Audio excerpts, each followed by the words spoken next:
Bonsoir et bienvenue dans votre nouvelle émission intitulée La boussole juridique de l'entrepreneur.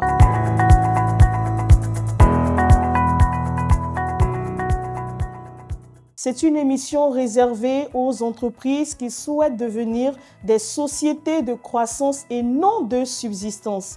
Je suis Rodias Loubé, présidente directrice générale de la société RL Lao Consulting, directrice générale adjointe de la société Betsalil Engineering Design. Ce premier numéro de notre émission s'articulera autour de deux questions fondamentales.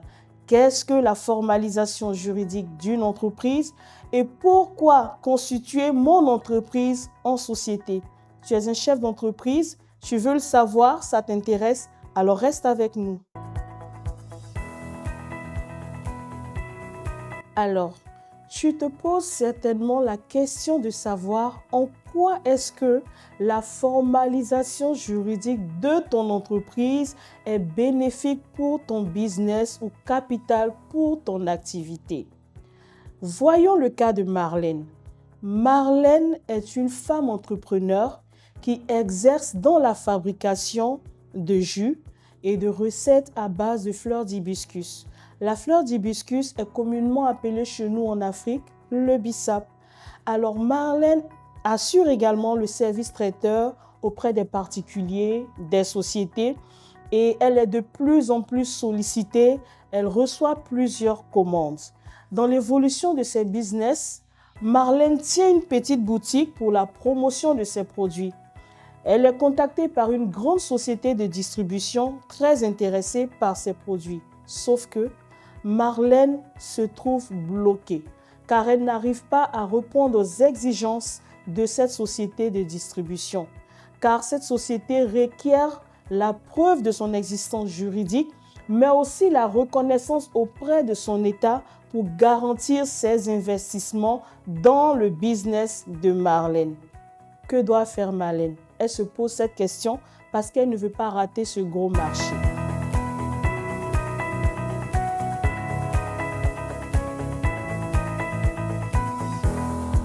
Il faut comprendre que la formalisation juridique d'une entreprise est très capitale pour une société qui veut étendre son marché, pour une société qui souhaite être une société de croissance. Alors, formaliser juridiquement son entreprise, c'est la constituer en société, ce qui lui donne la personnalité juridique. Elle te permet de passer du stade informel au stade formel économique. C'est quoi la personnalité juridique? Alors, pour nous permettre de comprendre, la personnalité juridique, est-ce que la pièce d'identité est pour une personne physique? Alors, Marlène, avant d'être chef d'entreprise, elle est dans un État, elle est citoyenne et par exemple, pour faire son passeport, elle aura besoin de sa pièce d'identité. Pour s'inscrire dans une école, elle aura besoin de son acte de naissance. Alors, on dira que la société constituée juridiquement reçoit ce qu'on appelle sa pièce d'identité pour manifester et matérialiser son existence.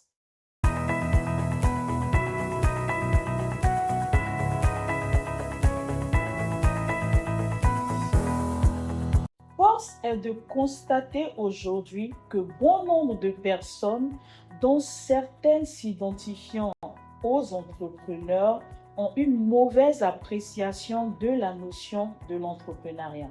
Pour plusieurs, un entrepreneur est un chef d'entreprise qui exerce ou conduit son business, son activité de façon libre et indépendante. Alors, pour ce chef d'entreprise, l'objectif est de faire du profit. Aujourd'hui, plusieurs confondent l'homme d'affaires qui, lui, explore les marchés d'intérêt, exploite les opportunités à l'entrepreneur. Alors, revenons au cas de Marlène. Marlène, qui est chef d'entreprise, rentabilise, fait du profit, elle tient sa boutique, elle est tellement bien organisée dans son business qu'elle ouvre une deuxième boutique, une troisième boutique, pourquoi pas une quatrième boutique. Elle est contactée par cette société de distribution. Alors, si Marlène, qui est si bien organisée, qui est chef d'entreprise a cette capacité de mener à bien ses affaires, la question se pose de savoir pourquoi une entreprise pour investir dans le business de Marlène requiert des garanties. Et si la formalisation juridique d'une entreprise est un process qui consiste pour l'entreprise à passer du secteur informel au secteur formel, peut-on qualifier l'activité de Marlène d'une activité informelle, d'une entreprise informelle?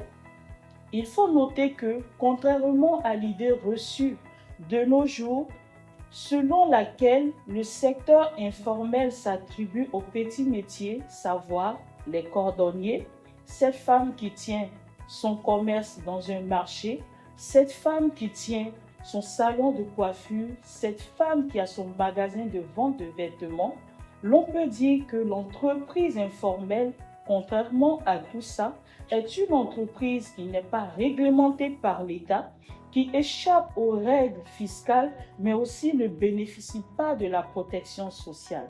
De ce fait, bien que Marlène ait son business bien organisé, qu'elle rentabilise, fait du profit, fait tourner son capital, le réinvestit, elle demeure dans une activité informelle.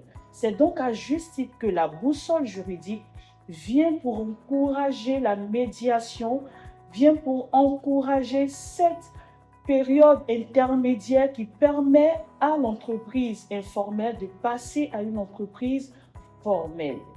Alors, la formalisation juridique, comment se fait-elle? Cette formalisation juridique obéit à plusieurs étapes. Premièrement, la première étape que nous pouvons noter, c'est celle du choix de la forme juridique de son entreprise.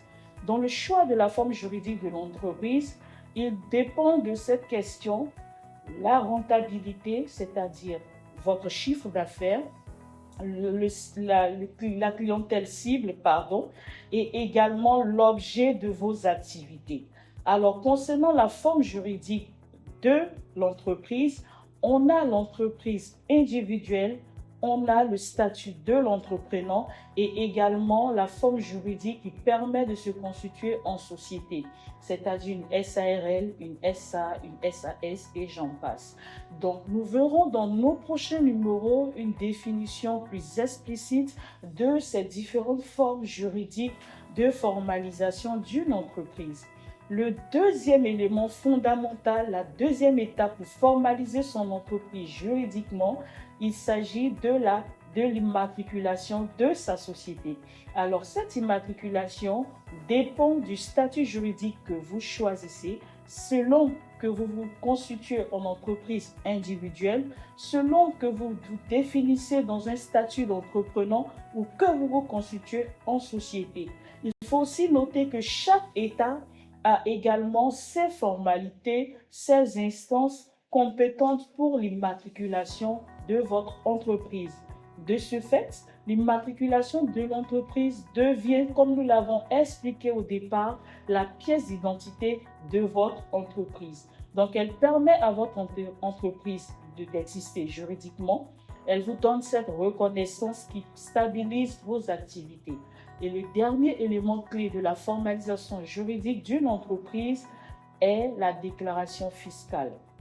Il ne suffit pas de constituer son entreprise dans un choix formel, mais il est aussi important d'être soumis aux règles de la fiscalité. Pourquoi? Parce que l'entrepreneur aujourd'hui permet de générer des emplois et de réduire le chômage. Donc, se déclarer du point de vue fiscal permet à ton entreprise, à ton activité de participer à l'économie de ton pays. De ce fait, quels sont donc les avantages de la formalisation juridique d'une entreprise?